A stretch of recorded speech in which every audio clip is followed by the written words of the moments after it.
Hello everyone, it's RiggyRob here, and today I am playing Pulang Lupa, or In the Heart of the Islands, the Red Earth.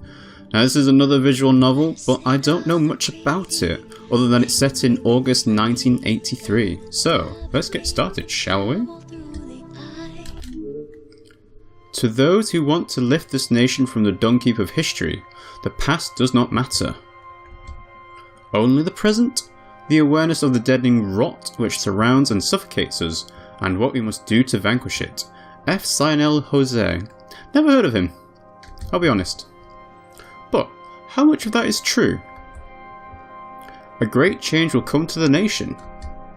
At least, that is what my aunt had told me. A week from now, I will become the catalyst of a shift. Whether or not it is my wish to be this momentary spark of hope and rage does not matter. My fate is to be simply a martyr in the midst of the chaos that is the revolution. And in all this, I wonder, what is to become of our future? Will our people come to live the same events, the same motions, the same struggles again and again? Perhaps it is exactly as Samuel said. We have been fated to live our lives, our history, in an eternal circle. In the heart of the islands, the Red Earth. A visual novel by Sociohat, Gitna Abunda. That's good, I like that. Get the credits for the author right up early so I don't forget. And we have Liliosa, Hasik, Kalinor, Silakbo, Maruhuyo, Amihan. Is that an incantation? These are my spells, the forgotten sorcery of my people. I must construct them in my mind every time I intend to use them. A ritualistic meditation that I sometimes choose not to follow. Each time I must cast aside a want, abandon a wish, and ask God for forgiveness for my blasphemy. Today I will leave the island and visit my aunt in Libulan. She had asked me for help in aiding the victims of the typhoon. She is perfectly capable of doing it on her own, for she had told me in her letter that she is lacking supplies. Herbs that keep the wounds knit, and leaves that alleviate the pain, among others. She asked me to collect the items in the island's coast and in her old atelier, and she insisted, in case the need for it arises, that I prepare my spells. You are a witch, my beloved niece, both surgeon and slayer in the eyes of the fearful townsfolk. They tolerate you only when you act the way they want you to. Please, for my sake, along with the guava leaves and oil, bring with you your ire. Nice, bring your ire with you. That is what she told me. Bring your ire. I picked up and tore pieces of palm leaves along the coast, and I had snipped some young guava leaves that I grew in the yard. Tete Nado had given me some banana leaves, leftovers from the suman he made, earlier this morning, so all that was left for me was to grab the oil from Auntie's atelier. My aunt's atelier was as humble as any of the islanders' huts, and smaller still. The long leaves of its roof were ancient and dry, and the sawali that lined the walls looked as if they were about to collapse to something as light as a cricket's touch. Yet Auntie was a powerful witch, more than a century old, and she looked more like a young mother than a wizened midwife. She had abandoned her atelier for decades now, and it looked like it was abandoned for decades. Yet here it stood, decrepit but imperfectly intact. As strong as a house built from stone. I wonder why she decided against tearing it down. Is she being sentimental, or is she just careless? There was almost nothing inside the atelier.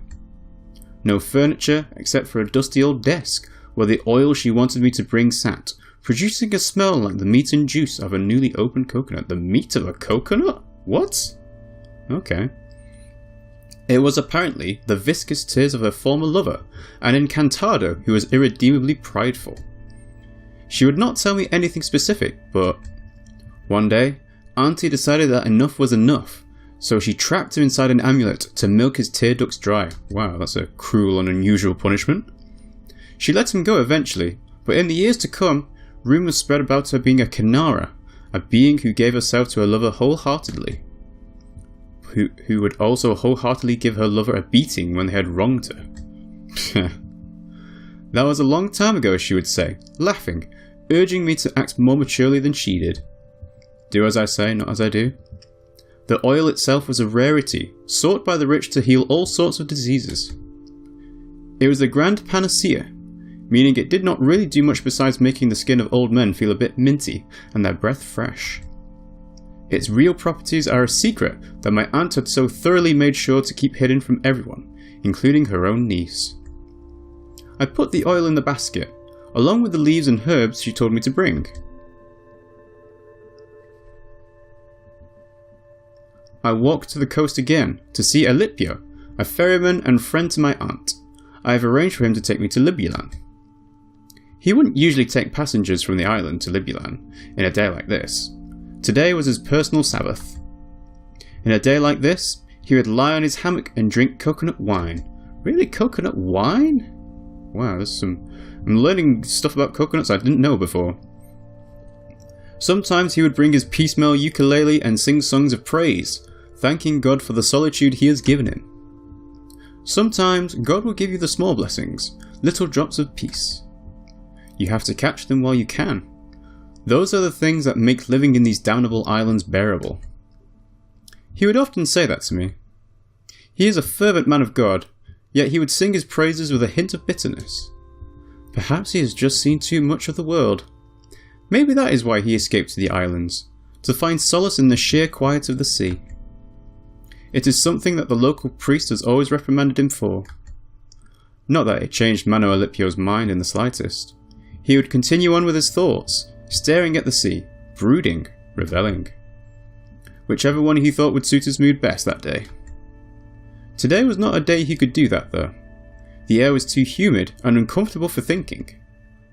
Rather than being complicit on his own laziness, it made him feel lethargic. He told me it was an important distinction to note. In an unpleasant day like this, he would rather work than sit around and introspect. Good morning, Mano Alipyo. Haha, good day, Lily. I'm all set to sail, but are you sure you want to go? It's only been 3 days since the typhoon hit the town.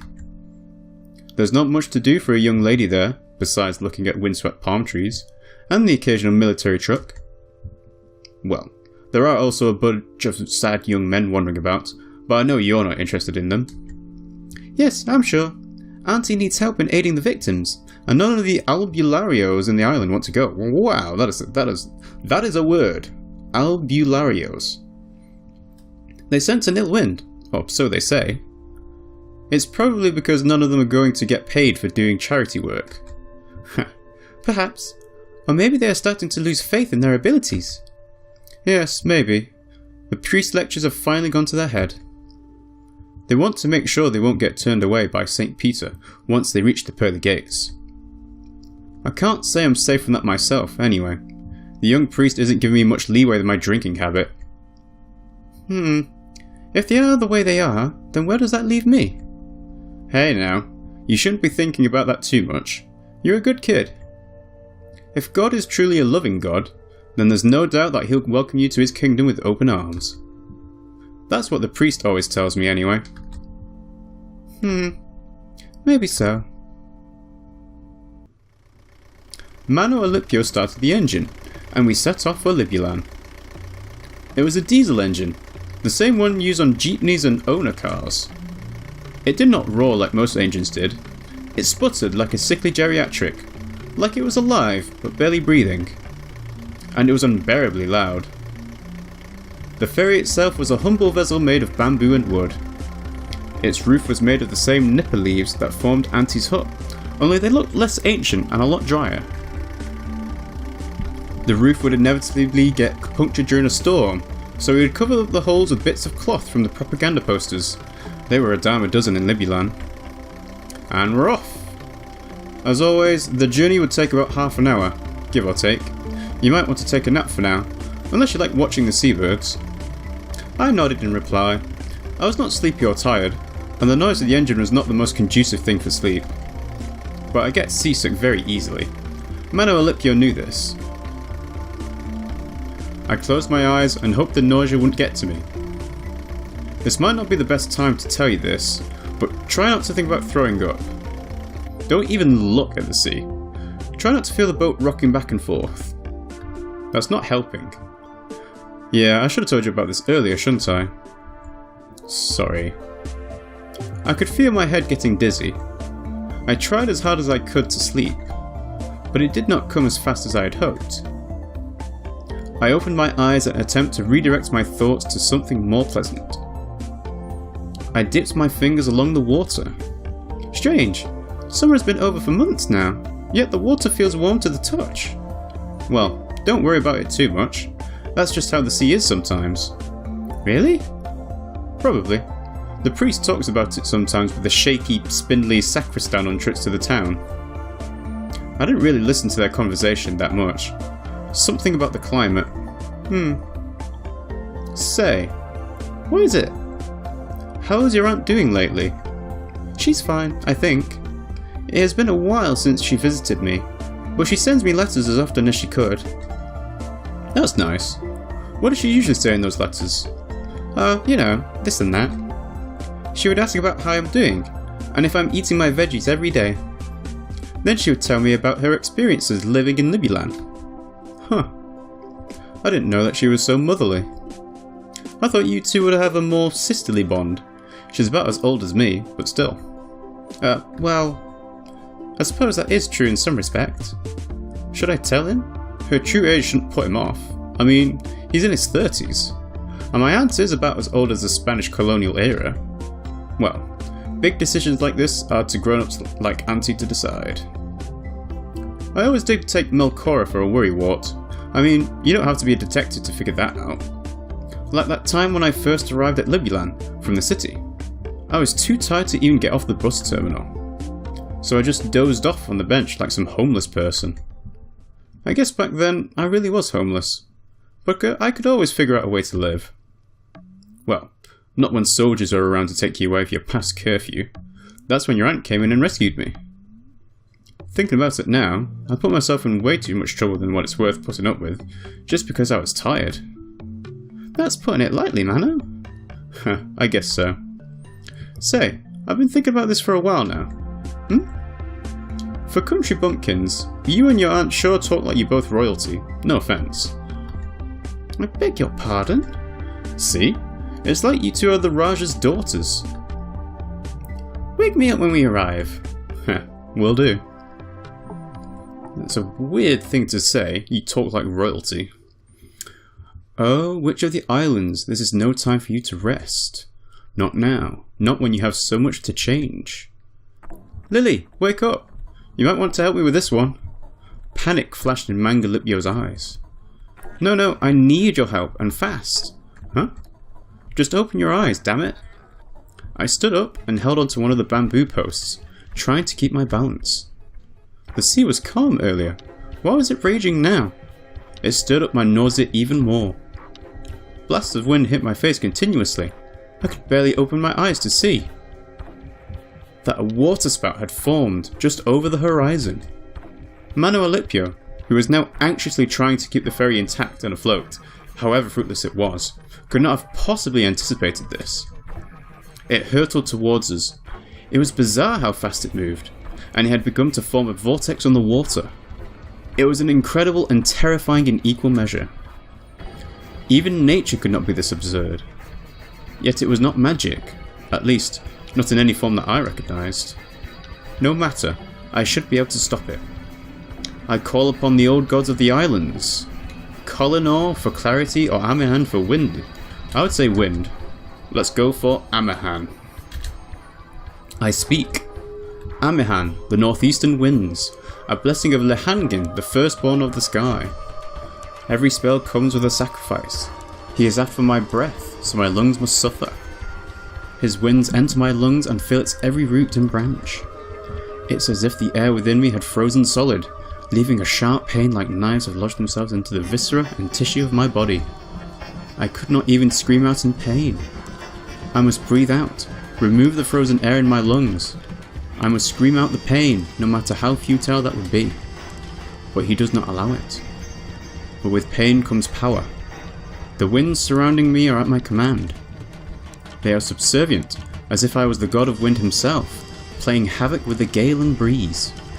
The waterspout, once fearsome, was nothing to me now. It blew winds of fear at my direction, and I waved them away like flies. Dispelling the cursed tornado would be as easy as a single swish from my finger. Its winds have become thread, and I could pluck them out carefully if I so wish. But Lihangin is an impatient god, even in death.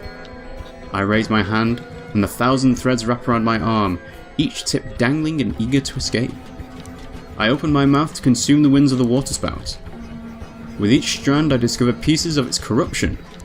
This tornado was the work of a demon, no doubt intending to eradicate the witch who still played around with the magic of the old gods. I am not powerful enough to purify it. Lihangin does not care. I feel that he is satisfied, as the frozen air melts and yet again I am allowed to breathe. But the damage is done. I have overused Lihangin's blessing, and I fear that he has taken decades of my life that I will never be able to take back.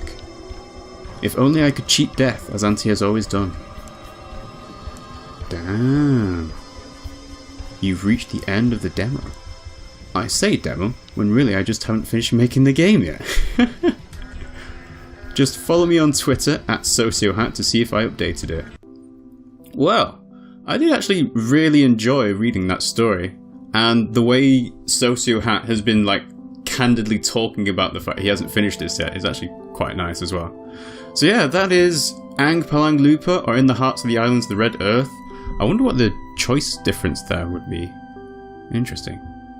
So yeah, I hope you enjoyed the video, guys, and if you did, you can help our channel out by liking and commenting on it, and if you want to see more like In the Heart of the Islands, the Red Earth, you can subscribe to our channel by clicking on our logo in the middle of the screen here. Thanks for watching, and I'll see you all next time.